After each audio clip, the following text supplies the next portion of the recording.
Você já sentiu como se o mundo parasse? Aquele silêncio que engole tudo, e a única coisa que você escuta é o eco de uma frase que atinge o fundo da sua alma. Para mim, foi como levar um soco no estômago, um daqueles que te tiram o ar e te deixam sem chão, com o rosto pálido e a visão turva. Era minha esposa, em um momento de desabafo que se tornou uma revelação brutal. Você está igual ao seu pai, ela disse. E não foi dito com raiva, mas com uma tristeza tão profunda que me atingiu em cheio.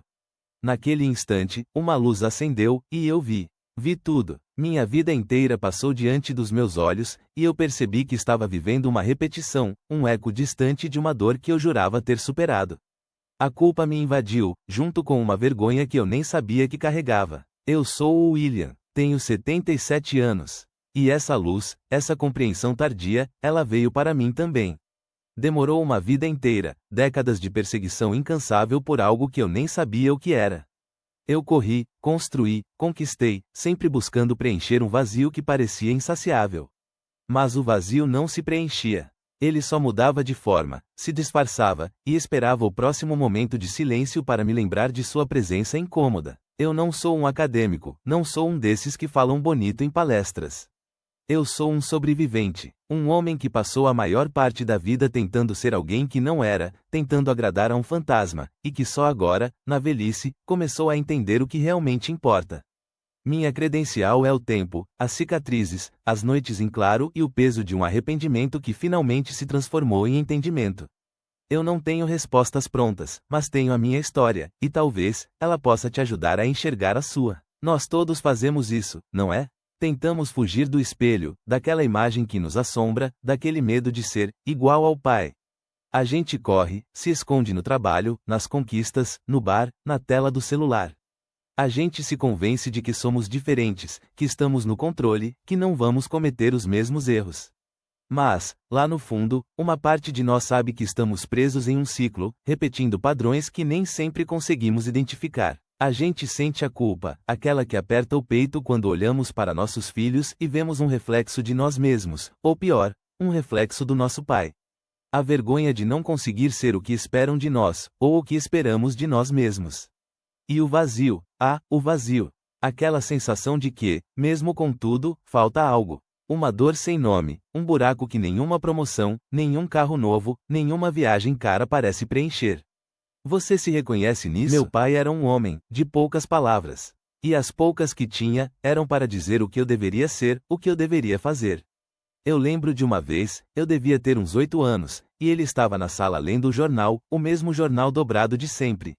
Eu tinha feito um desenho, um castelo colorido com um dragão, e fui mostrar para ele, todo orgulhoso, com a folha amassada na mão. Ele abaixou o jornal, olhou rapidamente, fez quase inaudível e voltou a ler.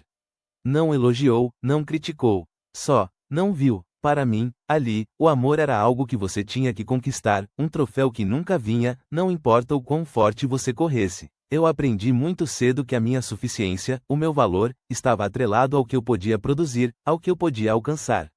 Se eu tirasse notas boas na escola, talvez ele me desse um aceno de cabeça. Se eu ganhasse um campeonato de futebol, talvez um bom trabalho. Nunca um abraço, nunca uma pergunta sobre como eu me sentia. As emoções eram para os fracos. Homens fortes trabalhavam, conquistavam, provavam seu valor. E eu queria ser forte. Eu queria ser visto. Eu queria o aceno de cabeça. E assim, eu comecei a minha própria corrida, uma corrida que duraria décadas. Lembro-me claramente do dia em que ele me deu um relógio de pulso, daqueles pesados, de metal. Eu tinha acabado de passar no vestibular para uma das melhores faculdades. Ele colocou o relógio no meu pulso e disse: "Agora você tem o tempo.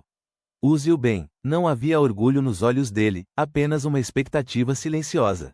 Naquele momento, entendi que o relógio era um lembrete constante de que o tempo era para ser usado em busca de mais, nunca para simplesmente ser. Eu me tornei um homem de sucesso, como ele queria. Construí uma empresa que era o meu orgulho, um império de números e reconhecimento. Tinha a casa grande, com piscina e jardim impecável. O carro do ano, sempre o mais novo, o mais potente. Viajava para os lugares mais exóticos. Lembro do dia em que assinei o maior contrato da minha vida, um negócio de milhões. Estava na minha sala, no último andar de um prédio espelhado, à vista da cidade lá embaixo, as luzes brilhando como promessas. Deveria ser o auge, o momento em que o vazio finalmente se preencheria. Mas quando a caneta saiu do papel, quando o último "parabéns" foi dito, não senti nada. Um vazio, um buraco que nenhuma conquista parecia preencher. A sensação era de que eu tinha escalado a montanha mais alta, chegado ao topo, e lá em cima, só encontrei vento frio e a solidão. Eu tinha tudo que a sociedade dizia que eu deveria ter, mas por dentro, eu estava oco. Era como se a minha alma estivesse em outro lugar, distante, observando a minha vida sem se conectar a ela. Eu me lembro de uma noite, estava sozinho na minha casa enorme, com as luzes da cidade entrando pelas janelas. Eu tinha acabado de receber um prêmio importante, uma placa de reconhecimento. Segurava aquela placa na mão, pesada, brilhante. Mas o peso que eu sentia era outro. Era o peso da minha própria insignificância, o peso de uma vida que parecia não ter um significado real para mim, apenas para os outros. O prêmio era uma prova para o mundo, não para minha alma. E esse vazio, ele não ficava só na mesa do escritório ou nas paredes da empresa. Ele vinha para casa comigo. No meu casamento, eu era o provedor, o pilar, o homem que resolvia tudo. Mas a minha esposa, ela me dizia que eu estava sempre ausente, mesmo quando estava ali, sentado no sofá ao lado dela. Ela via a minha mente em outro lugar, a minha atenção dividida, o meu coração fechado. Eu achava que estava fazendo o meu papel, mas eu não estava presente. Eu estava distante. E com meus filhos. Meus filhos. Eu achei que estava dando a eles tudo que eu não tive, uma vida confortável, oportunidades, educação de primeira. Eu trabalhava incansavelmente para que nada lhes faltasse.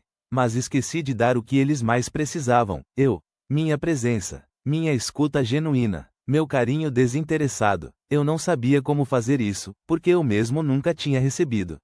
Eu os amava, à minha maneira, mas era uma maneira que não sabia se conectar, que não sabia se expressar. Era um amor condicionado, que esperava algo em troca, mesmo que fosse apenas a aprovação silenciosa. Lembro do meu filho mais novo, ele devia ter uns 10 anos. Ele me trouxe um desenho, um foguete. Eu estava lendo o jornal, como meu pai fazia. Olhei rápido, elogiei a cor, mas não perguntei sobre a história do foguete, para onde ele iria. E ele, com aquele olhar de criança que busca algo que não encontra, apenas murmurou um "obrigado" e foi embora. Naquele momento, eu era o meu pai. E quando a minha esposa disse aquilo, "Você está igual ao seu pai", o chão sumiu debaixo dos meus pés. A verdade, nua e crua, me atingiu com toda a força de uma vida inteira de repetições. Eu vejo amigos meus, da minha idade, que ainda estão correndo. Correndo atrás do próximo negócio, da próxima viagem exótica, da próxima distração. Parece que o motor nunca desliga. Eles se gabam das suas últimas aquisições, dos seus investimentos, das suas agendas lotadas. E nos olhos deles, eu vejo a mesma inquietude, o mesmo cansaço que eu carreguei por tanto tempo. Eles ainda estão tentando provar alguma coisa, para alguém que talvez nem esteja mais aqui, ou que nunca se importou de verdade. Mas também vejo outros, como o José, meu vizinho. Ele nunca foi o homem de sucesso, no sentido tradicional. Trabalhou a vida toda como marceneiro, um trabalho honesto, manual. Mas ele tem uma paz, um brilho nos olhos quando fala dos netos, quando me mostra as verduras que colheu na horta dele. Ele não tem o que eu tive materialmente, mas tem algo que eu levei uma vida inteira para começar a procurar: uma conexão genuína com a vida, com as pessoas, com a simplicidade do dia a dia. Ele está presente, de verdade. O José não tem pressa. Ele senta no banco da praça, conversa com as crianças, com os cachorros. Ele não está preocupado em ser o melhor, o mais rico. Ele está preocupado em ser ele mesmo, e em aproveitar cada pequeno momento. E essa é a maior riqueza, a maior conquista que alguém pode ter, eu percebi. A paz que ele irradiava era mais valiosa do que qualquer contrato que eu já assinei. Ele me mostrou que a transformação é possível, não é só uma teoria bonita em livros. Liberdade, para mim, não era ter o poder de fazer o que eu quisesse, sem limites. Era ter a coragem de não querer mais aquilo que não me preenchia, de soltar as amarras das expectativas alheias e do meu próprio eu do passado. Era a liberdade de ser vulnerável, de dizer, eu não sei, de pedir ajuda, de sentir. Era a liberdade de ser imperfeito. Uma liberdade que eu nunca soube que existia, pois sempre a associei a mais poder, mais controle. Suficiência não era ter o suficiente para todos, para a família, para a empresa. Era sentir-me suficiente para mim, com todas as minhas falhas e cicatrizes. Era aceitar que eu era o bastante, sem precisar de aprovação externa, sem precisar de mais um troféu na estante. Era a sensação de um coração calmo, mesmo em meio à tempestade, sabendo que eu tinha tudo o que precisava dentro de mim. Não era sobre ter, mas sobre ser. E presença. A presença. Não era estar no mesmo cômodo que meus filhos ou minha esposa, com a mente em 1000 lugares. Era estar no mesmo momento, com a alma aberta, sem defesas, sem fugas, sem a tela do celular, sem a lista de tarefas. Era olhar nos olhos, ouvir de verdade, sentir a emoção do outro. Era a sensação de estar enraizado, de pertencer, de ser parte de algo maior, não por aquilo que eu fazia, mas por aquilo que eu era. Um homem presente para a vida, e para si mesmo. A gente busca lá fora porque é mais fácil. É mais fácil buscar o diploma, o carro novo, a promoção, o próximo projeto, do que olhar para dentro e encarar o vazio que a gente carrega. É mais fácil se manter ocupado, distraído, do que parar e sentir a dor sem nome, a raiva contida, a culpa que nos corrói. A gente tem medo do que vai encontrar. Medo de se ver pequeno, de se ver machucado, de se ver incompleto.